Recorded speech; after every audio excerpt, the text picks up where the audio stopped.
तीसरे test match के दूसरे दिन यशस्वी जायसवाल के बाद ऋषभ पंत और नीतीश कुमार रेड्डी ने पलटा मैच, लेकिन उसके बाद इंग्लैंड ने भी जबरदस्त पलटवार किया और फिर अंत में जो कुछ भी हुआ उसने हर किसी को हैरान कर दिया। जी हां दोस्तों, अगर आपको भी भारत और इंग्लैंड के बीच खेले गए तीसरे टेस्ट मैच के दूसरे दिन का महामुकाबला पसंद आया हो तो हमारे इस वीडियो को दिल से एक लाइक जरूर कीजिएगा।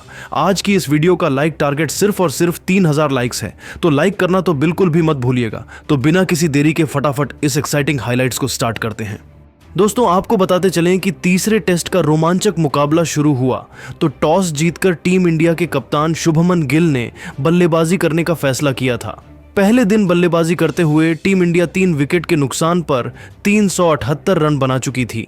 मैदान पर डटे हुए थे केएल राहुल और ऋषभ पंत। केएल राहुल 57 रन तो वही ऋषभ पंत 35 रन बनाकर मैदान पर डटे हुए थे। तीसरे टेस्ट मैच के दूसरे दिन का खेल शुरू हुआ तो इंग्लैंड के कप्तान बेन स्टोक्स ने विकेट की तलाश में गेंदबाजी करने के लिए शोएब बशीर को भेजा। उनके सामने स्ट्राइक पर थे केएल राहुल। पहली गेंद को राहुल ने डिफेंस किया, लेकिन दूसरी गेंद को लॉन्ग ऑफ की दिशा में धकेल दिया और तेजी से दौड़कर 2 रन पूरे कर लिए। इसके बाद तीसरी गेंद को उन्होंने चौके में तब्दील कर दिया। इस तरीके से केएल राहुल ने अकेले इस ओवर में 6 रन जोड़ डाले।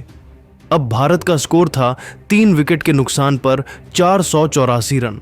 92वें ओवर में इंग्लैंड की तरफ से गेंदबाजी करने के लिए आए जोश टंग शानदार गेंदबाजी का नजारा पेश कर रहे थे, लेकिन तीसरी गेंद को ऋषभ पंत ने लेग साइड की दिशा में धकेल दिया। गेंद तेजी से बाउंड्री की तरफ बढ़ रही थी, जहां पर खड़े थे जैक क्राली। शानदार फील्डिंग करते हुए जैक क्राली ने गेंद को बाउंड्री के पार जाने से रोक दिया, लेकिन तब तक ऋषभ पंत चीते की रफ्तार से दौड़कर 3 रन पूरे कर चुके थे। अगली गेंद पर केएल राहुल को सिंगल ही मिल सका और अब स्ट्राइक पर आ चुके थे एक बार फिर से ऋषभ पंत। स्ट्राइक पर आते ही पंत ने 5वीं गेंद पर ऑफ स्टंप के ऊपर से खतरनाक छक्का लगाकर टीम इंडिया के स्कोर को रॉकेट की रफ्तार से आगे बढ़ाया। जोश टंग का यह ओवर इंग्लैंड के लिए काफी महंगा साबित हुआ। उन्होंने अपने इस ओवर में 10 रन लुटा दिए। अब टीम इंडिया का स्कोर 394 रन तक पहुंच गया था। दोनों बल्लेबाज पूरी तरीके से मैदान पर सेट हो चुके थे और तेजी से रन बटोरते हुए टीम इंडिया के स्कोर को आगे बढ़ा रहे थे। वही ऋषभ पंत धीरे धीरे अपने अर्धशतक की तरफ बढ़ रहे थे। 95वें ओवर में इंग्लैंड के कप्तान बेन स्टोक्स ने रणनीति बनाई और गेंद को जो रूट के हाथों में थमा दिया, लेकिन इस बार ऋषभ पंत ने उनकी जमकर धुनाई कर दी। ओवर की पहली गेंद पर पंत ने खतरनाक चौका जड़ दिया, फिर दूसरी गेंद पर तेजी से दौड़कर 2 रन पूरे कर लिए। इसके बाद भी ऋषभ पंत का बल्ला रुकने का नाम नहीं लिया और ताबड़तोड़ अंदाज में बल्लेबाजी करते हुए उन्होंने 5वीं गेंद पर मिड विकेट के ऊपर से सनसनाता हुआ छक्का लगाकर जो रूट के होश उड़ा दिए। इसी के साथ ऋषभ पंत ने अपना तूफानी अर्धशतक भी पूरा कर लिया।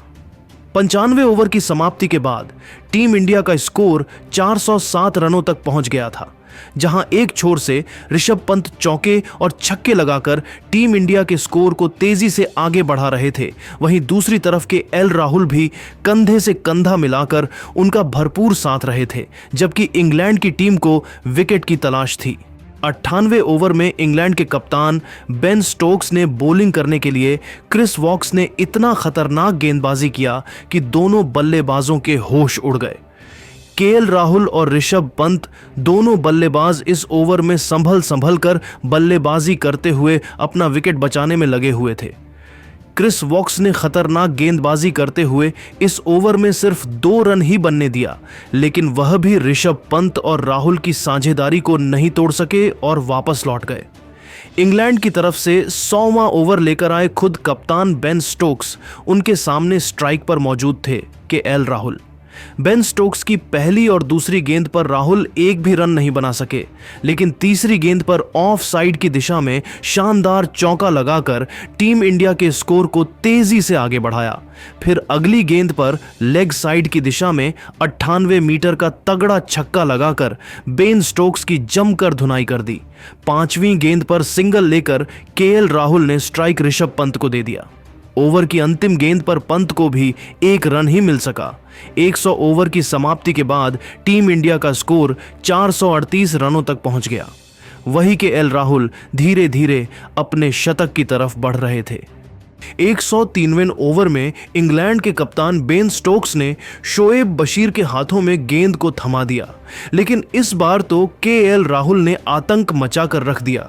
ताबड़तोड़ अंदाज में बल्लेबाजी करते हुए राहुल ने शुरुआती 2 गेंदों में लगातार 2 गगनचुंबी छक्के लगाए, फिर तीसरी गेंद को चौके में तब्दील कर दिया।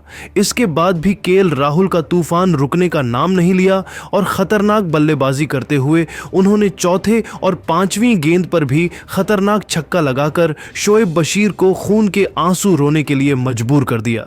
शोएब बशीर ने अपने इस ओवर में 28 रन लुटा दिए। 103 ओवर की समाप्ति के बाद टीम इंडिया का स्कोर 461 रनों तक पहुंच गया था। वहीं के एल राहुल को अपना शतक पूरा करने के लिए सिर्फ 5 रनों की जरूरत थी। 108वें ओवर में इंग्लैंड के कप्तान बेन स्टोक्स ने रणनीति बनाई और विकेट की तलाश में गेंदबाजी करने के लिए ब्राइडन कार्स को बुला लिया। ब्राइडन कार्स शानदार गेंदबाजी का नजारा पेश कर रहे थे, लेकिन ओवर की चौथी गेंद पर के एल राहुल ने जबरदस्त छक्का लगाकर अपना तूफानी शतक भी पूरा कर लिया। केएल राहुल का यह शतक 147 गेंदों में 9 चौकों और 7 छक्कों की सहायता से आया। उन्होंने बल्ले को हवा में लहराकर इस मोमेंट का सेलिब्रेशन किया। इस तरीके से 108 ओवर की समाप्ति के बाद टीम इंडिया का स्कोर 473 रनों तक पहुंच गया।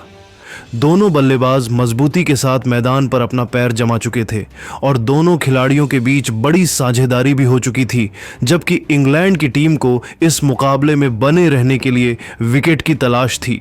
मुकाबला आगे बढ़ता गया और दोनों बल्लेबाजों ने मिलकर शानदार बल्लेबाजी करते हुए टीम इंडिया के स्कोर को 115 ओवर में 488 रनों तक पहुंचा दिया। लेकिन तभी 116वें ओवर में खतरनाक गेंदबाजी करते हुए शोएब बशीर ने ऋषभ पंत को क्लीन बोल्ड करके उनके चारों खाने चित्त कर दिए। इस तरीके से टीम इंडिया को ऋषभ पंत के रूप में चौथा झटका लग गया।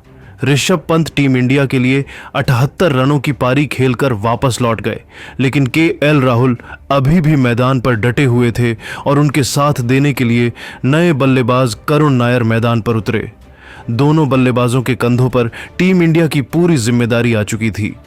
दूसरे दिन खतरनाक बल्लेबाजी करते हुए ऋषभ पंत और केएल राहुल ने जिस तरीके से इंग्लैंड के गेंदबाजों पर दबाव बनाकर रखा, उसका भरपूर फायदा करुण नायर को भी मिला।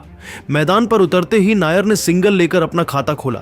आपको बताते चलें कि पहले टेस्ट मैच में करुण नायर ज्यादा कुछ खास नहीं कर पाए थे और अपना विकेट आसानी से फेंक कर चले गए थे, लेकिन इस बार उन्होंने पूरा मन बना लिया था कि किसी भी हालत में अपना विकेट नहीं खोना है। समझदारी से बल्लेबाजी करते हुए करुण नायर ने केएल राहुल का भरपूर साथ दिया और टीम इंडिया के स्कोर को 120 ओवर में 496 रनों तक पहुंचा दिया। लंच के बाद मुकाबला दूसरा सेशन शुरू हुआ तो करुण नायर और ज्यादा आक्रामक होते चले गए। शुरुआती 23 गेंदों में वह सिर्फ 11 रन बना सके, लेकिन इसके बाद उन्होंने गियर चेंज किया। 128वें ओवर में करुण नायर ने इतना खतरनाक बल्लेबाजी किया कि उनके सामने गेंदबाजी कर रहे ब्राइडन कार्स घुटने टेकते हुए नजर आए। आतंक मचाते हुए करुण नायर ने ब्राइडन कार्स के इस ओवर में 4 छक्के और 2 खतरनाक चौके लगाए। इस तरीके से उन्होंने अकेले दम पर 128वें ओवर में 32 रन जोड़कर इंग्लैंड की टीम में टहलका मचा दिया। वही करुण नायर धीरे धीरे अपने अर्धशतक की तरफ बढ़ रहे थे। 130वें ओवर में इंग्लैंड की तरफ से विकेट की तलाश में गेंदबाजी करने के लिए आए जोश टंग की पहली गेंद पर केएल राहुल ने चौका जड़ दिया। फिर अगले गेंद पर उन्होंने एकल लेकर स्ट्राइक करुण नायर के हाथों में थमा दिया। नायर को तो बस इसी अवसर का ही इंतजार था। जैसे ही वह स्ट्राइक पर आए, उन्होंने लगातार 2 चौके लगाकर अपना तूफानी अर्धशतक पूरा कर लिया। 130 ओवर की समाप्ति के बाद टीम इंडिया का स्कोर 541 रनों तक पहुंच गया। मुकाबला आगे बढ़ता गया और दोनों बल्लेबाजों का तूफान जारी रहा। इंग्लैंड के कप्तान बेन स्टोक्स ने अपने हर गेंदबाज शोएब बशीर से लेकर जोश टंग, यहां तक कि ब्राइडन कार्स और क्रिस वॉक्स को भी आजमा लिया था, लेकिन उनके हर गेंदबाज करुण नायर की तूफानी बल्लेबाजी के सामने फेल होते हुए दिखाई दे रहे थे। इसीलिए 141वें ओवर में विकेट की तलाश में गेंदबाजी करने के लिए खुद बेन स्टोक्स आ गए। उनके चेहरे पर कॉन्फिडेंस दिख रहा था। और इसी का फायदा उठाते हुए उन्होंने पहले ही गेंद पर करुण नायर को, जो रूट के हाथों कैच पकड़वाकर उनको पवेलियन का रास्ता दिखा दिया। इस तरीके से करुण नायर की तूफानी बल्लेबाजी का अंत हुआ। अपने इस बल्लेबाजी के दौरान नायर ने 8 छक्के और 5 चौके 79 रनों की तूफानी पारी खेलकर वापस लौट गए।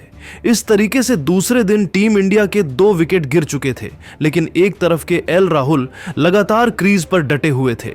करुण नायर का विकेट गिरने के बाद के एल राहुल का साथ देने के लिए मैदान पर उतरे नए बल्लेबाज नीतीश कुमार रेड्डी। आपको बताते चले कि यह वही नीतीश कुमार रेड्डी है जिन्होंने बॉर्डर गावस्कर ट्रॉफी में ऑस्ट्रेलिया के खिलाफ शतकीय पारी खेलकर टहलका मचा दिया था। नीतीश कुमार रेड्डी के चेहरे पर विकेट गिरने का दबाव बिल्कुल भी नहीं दिख रहा था और आते ही उन्होंने अपने अंदाज में छक्का लगाकर खाता खोला। 145 ओवर की समाप्ति के बाद टीम इंडिया का स्कोर 5 विकेट के नुकसान पर 553 रनों तक पहुंच गया। अब दोनों बल्लेबाजों ने अटैकिंग पारी खेलने का पूरा मन बना लिया था। शानदार बल्लेबाजी करते हुए केएल राहुल ने 148वें ओवर की अंतिम गेंद पर चौका लगाकर अपने 150 रन भी पूरे कर लिए। नीतीश कुमार रेड्डी और केएल राहुल दोनों बल्लेबाज आज अलग ही अंदाज में दिख रहे थे। खासकर जिस तरीके से केएल राहुल बल्लेबाजी कर रहे थे, ऐसा लग रहा था कि वह इंग्लैंड के गेंदबाजों से किसी बात का बदला ले रहे हों। 153वें ओवर में इंग्लैंड के कप्तान बेन स्टोक्स ने नई रणनीति के साथ बॉलिंग करने के लिए जो रूट को भेज दिया, उनके सामने स्ट्राइक पर मौजूद थे नीतीश कुमार रेड्डी। तांडव मचाते हुए नीतीश कुमार ने ओवर की पहली गेंद पर छक्का लगाकर जो रूट का स्वागत किया, फिर दूसरी और तीसरी गेंद को भी छक्के में तब्दील कर दिया। इसके बाद भी नीतीश कुमार रेड्डी का तूफान और रुकने का नाम नहीं लिया और उन्होंने जो रूट की जमकर कुटाई करते हुए 153वें ओवर में सभी गेंदों पर छक्के ही लगाए। इसी के साथ नीतीश कुमार रेड्डी ने 21 गेंदों में तूफानी अर्धशतक भी पूरा कर लिया। मुकाबला आगे बढ़ता गया और केएल राहुल के साथ साथ नीतीश कुमार रेड्डी का तूफान जारी रहा। आतंक मचाते हुए केएल राहुल ने दोहरा शतक भी पूरा कर लिया। वहीं नीतीश कुमार रेड्डी का भी शतक पूरा हो गया। तभी शोएब बशीर ने खतरनाक गेंदबाजी करते हुए एक ही ओवर में दोनों बल्लेबाजों को क्लीन बोल्ड कर दिया। दूसरे दिन का खेल खत्म होने तक भारत का स्कोर 7 विकेट के नुकसान पर 777 रन था। लेकिन दोस्तों, अब आपको क्या लगता है, भारत और इंग्लैंड में से कौन सी टीम तीसरे टेस्ट मैच को अपने नाम करेगी? आप खुद नीचे कमेंट करके बताइए और ऐसी ही नई वीडियो के लिए हमारे चैनल को जरूर सब्सक्राइब करिए। धन्यवाद।